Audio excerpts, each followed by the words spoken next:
নমস্কাৰ বন্ধু বান্ধৱীসকল, সপোন সাগৰলৈ স্বাগতম জনাইছোঁ আপোনালোকক। আজি মই আপোনালোকৰ ওচৰত আলোচনা কৰিবলৈ ওলাইছোঁ সপোন শাস্ত্ৰৰ অনুসৰি যদি আপোনালোকে কেনেবাকৈ নিজৰ দেউতাকক সপোনত দেখিছে বা সদায় দেখিছে বা কেতিয়াবা দেখে, বা যদি আপোনাৰ দেউতা ঢুকাইছে বা আপুনি সপোনত দেখিবলৈ ধৰিছে দেউতাকক, তেতিয়াহ'লে ইয়াৰ কি অৰ্থ হ'ব পাৰেনো? আমাৰ আহিবলগীয়া দিনকেইটাত বা আমাৰ ভৱিষ্যতে ই কিহৰ সংকেত লৈ আহে আমাৰ জীৱনলৈ?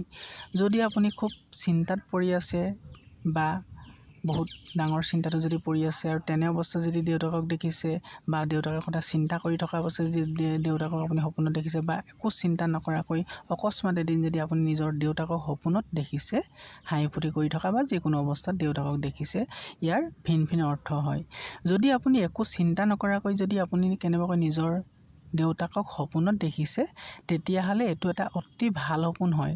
যদি দেউতাক জীয়াই থকা অৱস্থাত আপুনি সপোনত দেউতাকক দেখিছে, তেতিয়াহ'লে এইটোৱে বুজায় যে সপোন শাস্ত্ৰ অনুসৰি দেউতাকৰ মৰম চেনেহ যি আপোনাৰ লগত সদায় আছে, বা আপুনি যি কাম কৰিব সেই অৱস্থাত যদি দেউতাকক সপোনত দেখে, সেই কামত আপোনাৰ অতি সোনকালে উন্নতি হ'ব, বা যি কাম আপুনি হাতত ল'ব সেই কামত আপুনি ছাকচেছ হ'ব পাৰিব।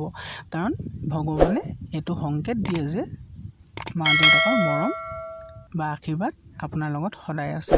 কিয়নো মা দেউতাক যিহেতু ভগৱানৰ স্বৰূপ হয়, সেই ভগৱানৰ স্বৰূপৰ দেউতাকক যদি সপোনত দেখা যায়, তেতিয়াহ'লে সপোন শাস্ত্ৰ আৰু জ্যোতিষ শাস্ত্ৰ অনুসৰি এইটো এটা ভাল সপোন হয়। এনে সপোন দেখিলে আপুনি নিশ্চিতভাৱে আপোনাৰ নিজৰ কাম কৰি যাওক, চাব আপোনাৰ আশীৰ্বাদ, দেউতাকৰ আশীৰ্বাদ, মা দেউতাৰ আশীৰ্বাদ সদায় আছে, লগতে ভগৱানৰ আশীৰ্বাদো আপোনাৰ লগত বৰ্তি আছে কাৰণে আপুনি এনে সপোন দেখিছে।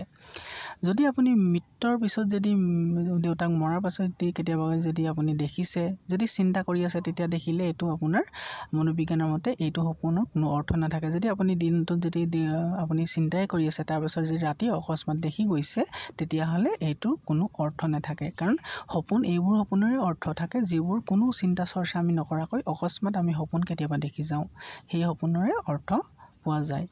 গতিকে যদি আপুনি দেউতাকক তেনেধৰণে দেখিছে আৰু মৃত্যুৰ পিছত যদি দেখিছে, তেতিয়াও এইটো ইয়াৰ অৰ্থ এইটোৱে যে মৰাৰ পাছতো দেউতাকৰ মৰম বা যি আশীৰ্বাদ আপোনাৰ লগত আছে। যিহেতু কোৱা হয় যে মৃত্যুৰ যি ব্যক্তিসকলৰ যি আশীৰ্বাদ যদি ঘৰখনত থাকে, এই ঘৰখন কেতিয়াও অমংগল নহয়। ঠিক তেনেধৰণে দেউতাকক যদি আপুনি নিজে দেখিছে, তেতিয়াহ'লে আপোনাৰ জীৱনো খুব ৰঙীন হ'বলৈ যাব। যদিও আপুনি কষ্ট ভোগ কৰি আছে, আপুনি লাহে লাহে আপোনাৰ উন্নতি হ'ব।